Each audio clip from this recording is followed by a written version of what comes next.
Hi hello నమస్కారం అందరికీ రైతులకి నమస్కారం. నేను మీ వీరన్న. సో కొన్ని అనివార్య కారణాల వల్ల మనం అనేది వీడియో చేయడం అనేది కొన్ని రోజులు ఆపివేయడం జరిగింది. సో ఇప్పుడు వచ్చేసి మీకు ఎటువంటి ఇబ్బంది లేకుండా ప్రతిరోజు అనేది మనం అప్డేట్ ఇవ్వడం జరుగుతుంది.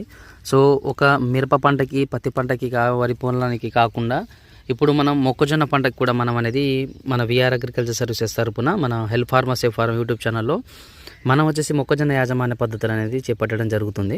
సో ఇది మొత్తం మనకి దగ్గర 2 ఎకరాలు ఉండడం జరుగుతుందండి. సో మనకి రైతులకి తక్కువ పెట్టుబడితో ఎక్కువ దిగుబడి ఏ విధంగా తీసుకురావాలి అనే ఆలోచనతోటి మనం ఈ 2 ఎకరాలు అనేది మనం మునాఫా తీసుకొని మనకి ఒక రైతు చెప్పడం ద్వారా మనం వచ్చేసి మొక్కజొన్న యాజమాన్య పద్ధతులు అనేది మనం చేపట్టడం జరుగుతుంది.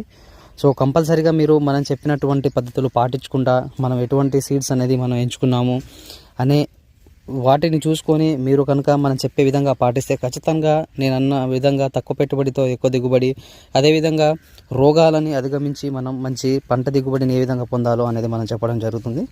సో నెక్స్ట్ ఫుల్ వీడియోలో అనేది మనం ఎటువంటి వెరైటీస్ తీసుకొచ్చాము, ఎటువంటి పద్ధతులు పాటించాము మనం విత్తుకునేటప్పుడు అనే విధంగా మనం చెప్పడం జరుగుతుంది. సో రైతు సోదరులు ఖచ్చితంగా కొత్తగా చూస్తున్న వారితే మన యూట్యూబ్ ఛానల్కి సబ్స్క్రైబ్ చేయండి. అలాగే మీ తోటి రైతుతో షేర్ చేయడం మాత్రం మర్చిపోకండి. Please subscribe to help farmer safe farmer. Thank you for watching the video. Have a nice day. Jai Hind.